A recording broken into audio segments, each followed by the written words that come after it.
आज हम Honda 750 hornet के बारे में बात करेंगे क्योंकि ये जो मोटरसाइकिल है ये इंडिया में आने की चांसेस दिखाई दे रही है। कितना चांसेस है ये हम बाद में डिस्कस करेंगे, पर Honda 750 हॉर्नेट इंडिया में आने की बहुत ज्यादा संभावनाएं दिख रही है क्योंकि NX 500 यहाँ पे लॉन्च हो गया है। तो नेक्स्ट एक 750 सीसी का मोटरसाइकिल यहाँ पे आ ही सकता है। ये जो मोटरसाइकिल है ये 755 CC parallel twin engine with 270 degree crank के साथ आता है और ये इंजन 90.5 हॉर्स पावर जनरेट करती है at 9500 RPM and 75 newton metre का टॉर्क जनरेट करता है एट 7250 आरपीएम। ये जो मोटरसाइकिल है जाहिर तौर पे ये एक प्रीमियम सेगमेंट का मोटरसाइकिल है और ये होंडा बिगविंग में ही हमको देखने को मिलेगा। ये मोटरसाइकिल जो है ये फिलहाल 4 कलर ऑप्शन के साथ आ रहा है।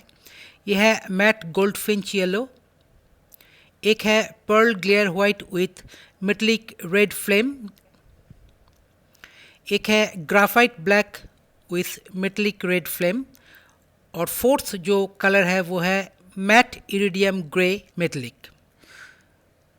Honda 750 hornet of course slip and assist clutch system के साथ आता है और इसका जो क्लच ऑपरेशन है ये सुपर लाइट है, क्विक शिफ्टर है, ब्लिपर है, राइड बाय वायर है, ये सब तो आनी ही है। और मजे की बात ये है कि ये एक 755 सीसी का मोटरसाइकिल होते हुए भी इसका कर्ब मास सिर्फ रखा गया है 190 केजीज। अब सोच सकते हैं कि किस क्वालिटी का प्रोडक्ट होंडा बनाता है। और हमारे इंडिया में देखो एक 200 सीसी का मोटरसाइकिल का वेट भी 200 केजी होता है, 190 तो होता ही है और यहाँ पे एक 755 सीसी का मोटरसाइकिल का कर्ब मास है 190 केजी। तो खुद ही देख लो, समझ लो। इसका फ्रेम एंड बॉडी वर्क जैसे बनाया गया है that is specially done for agility, easy flickability and quick turns.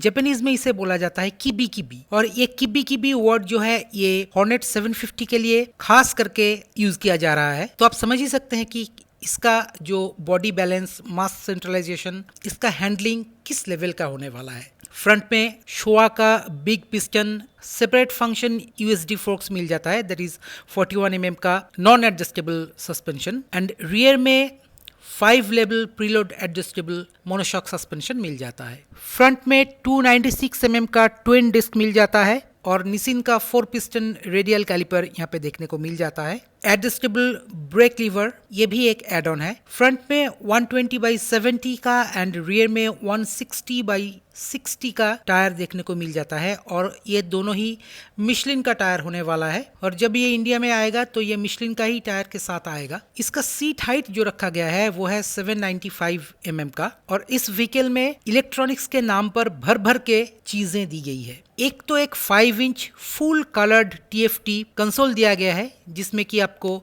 4 different layout देखने को मिलता है, 3 डिफरेंट बैकग्राउंड देखने को मिलता है जैसे कि ब्लैक, मेटलिक और व्हाइट। ब्लूटूथ कनेक्टिविटी मिलता है, फोन कॉल, मैसेजिंग ये सभी को सिंक करता है। डिटेल्ड नेविगेशन सिस्टम इसमें उपलब्ध कराई गई है। 4 राइडिंग मोड्स जैसे कि sports, standard, rain and user configurable, तो ये 4 riding modes, 3 levels of traction control, 3 levels of engine braking, ये सभी कुछ इसमें उपलब्ध करवाई गई है। इस व्हीकल की सेफ्टी के बारे में कोई भी कंप्रोमाइज़ नहीं किया गया है। इसमें डुअल चैनल ABS आना तो नॉर्मल है, बाकी ये जो सेफ्टी फीचर्स है, traction control that is Honda selectable traction control, ये 3 लेवल का आने वाला है और इसमें HISS बोल के एक बहुत ही सोफिस्टिकेटेड सिक्योरिटी सिस्टम का इंक्लूशन किया गया है that is Honda ignition security system. ये है तो एक इग्निशन की कोडिंग सिस्टम पर अभी ये इमरजेंसी ब्रेकिंग एक्टिवेशन सिस्टम के साथ भी काम करता है। ये एक इमरजेंसी ब्रेकिंग एक्टिवेशन सिस्टम है। ये HISS जो है ये होंडा का प्रोप्राइटरी एक सिक्योरिटी सिस्टम है जिससे कि व्हीकल की स्टेबिलिटी और सिक्योरिटी बढ़ जाती है in any kind of abrupt situation. इसका headlamp, tail lamp, turn indicators इन सभी में high visibility light emitting diode का इस्तेमाल किया गया है।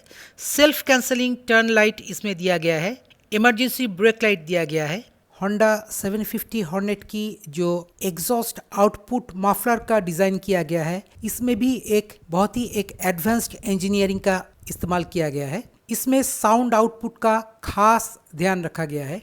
एग्जॉस्ट आउटपुट मफलर की जो टिप है, इसमें आप देख सकते हैं कि दो डिफरेंट साइजेस की आउटलेट है। एक है बिग आउटलेट, एक है स्मॉल आउटलेट। ये बिग आउटलेट जो है, इसमें से जब एग्जॉस्ट आउटपुट होगा तब एक बेसी ग्रंट इसमें से आपको सुनने को मिल जाएगा। और हाई रेविंग सिचुएशन में नीचे का जो कंपैरेटिवली स्मॉलर आउटपुट होल दिया गया है, उससे जो एग्जॉस्ट आउटपुट होगा उससे थोड़ा सा ट्रेबली साउंड आपको सुनाई देगा। इसका मतलब कि एक आउटपुट बेसी साउंड प्रोड्यूस करेगा और एक आउटपुट ट्रेबली साउंड प्रोड्यूस करेगा। ये जो खास इंजीनियरिंग इसमें किया गया है, ये तो होंडा का बेहतरीन सोफिस्टिकेशन की एक नमूना है। और होंडा का फिनिशिंग, खास करके जो होंडा का प्रीमियम सेगमेंट की जो मोटरसाइकिल्स आते हैं, उनके फिनिशिंग के बारे में तो कोई बात ही नहीं हो सकती है। और होंडा की इंजन की क्वालिटी, ये भी काबिल तारीफ होता है। ये भी सेगमेंट लीडिंग होता है, क्लास लीडिंग होता है। तो होंडा 750 हॉर्नेट इंडिया में कब तक आता है, इसके लिए हम जरूर वेट करेंगे। और हाँ, प्राइस तो हम बताना ही भूल गए। इसका प्राइस जो आने वाला है, ये approximately 7 to 8 lakh Indian rupees होने वाला है। और अगर इससे कम में ये इंडिया में लॉन्च हो जाए तो आप मान के चल सकते हैं कि मिशलिन के टायर आपको नहीं मिलने वाला है, बहुत कुछ इलेक्ट्रॉनिक फीचर भी आपको नहीं मिलने वाला है। बॉडी वर्क्स में थोड़ा सा हेरफेर किया जा सकता है, जैसे कि हमारे इंडियंस का एक टेंडेंसी होता है कि प्राइस कितना है, माइलेज कितनी देती है, ये सब चीज़ें। क्वालिटी का कोई हमारे लिए खास मायने है नहीं, इसलिए तो यहाँ पे कुछ डब्बा कंपनी भी बाज़ार में बेचते जा रहा है और लोग उसे खरीद भी रहे हैं। ये नहीं कि नहीं खरीद रहा है, बहुत सारे लोग उसे खरीदते हैं और उसे सोचते हैं कि कोई राजा महाराजों की सवारी वो खरीद रहे हैं। उसका आए दिन इंजन फटता है, आग लगता है, चेसिस ब्रेक होता है, फ्रेम ब्रेक होता है, चेसिस और फ्रेम स्प्लिट होता है। आए दिन नए मोटरसाइकिल का इंजन बॉडी से स्क्रू खोल के निकल जाता है, नट खोल के निकल जाता है, ये सब होता रहता है। खैर, इन सब चीज़ों के बारे में हम बाद में कभी बात करेंगे, पहले भी मैंने बात किया है। पर फिलहाल के लिए होंडा 750 हॉर्नेट के लिए हम वेट कर रहे हैं। ये इस साल के एंड तक या अगले साल में ये ज़रूर लॉन्च हो सकता है, क्योंकि इंडिया में NX 500 के बाद जो सूत्रों से जानने को थोड़ा बहुत मिल रहा है, वो ये 750 हॉर्नेट ज़रूर इंडिया में आ सकता है। तो दोस्तों, आपकी इसके बारे में क्या राय है? क्या ये इंडिया में आएगा या नहीं? क्योंकि रिसेंटली होंडा इंडिया के ऊपर बहुत ज़्यादा कॉन्सेंट्रेट नहीं कर रहा है। हम देख रहे हैं एक ही चीज़ को इधर उधर करके वो यहाँ पे बेचने की कोशिश कर रहे हैं। प्रोडक्ट की क्वालिटी गिरती जा रही है इंडिया में, प्राइस भी घटती जा रही है कुछ चीज़ों का, फिर भी बहुत ज़्यादा कुछ इम्पैक्ट तो नहीं हो रहा है सेलिंग के मामले में। तो अभी देखते हैं कि क्या होता है। ये होंडा 750 हॉर्नेट इंडिया में आता है कि नहीं। अगर आएगा तो ये धड़ल्ले से बिकेगा। ये वो R1 जैसे नहीं, 4 साल पुराना एक मोटरसाइकिल ला के यहाँ पे डंप कर दिया जिसमें कुछ है ही नहीं, 2 चक्का और एक इंजन के अलावा कुछ है ही नहीं, वैसा नहीं है। तो इन सब चीज़ों के बारे में बाद में बातें करते हैं। तो इन सब चीज़ों के बारे में बाद में बात करेंगे। अभी के लिए बस इतना ही, मिलते हैं अगले वीडियो में। नमस्कार।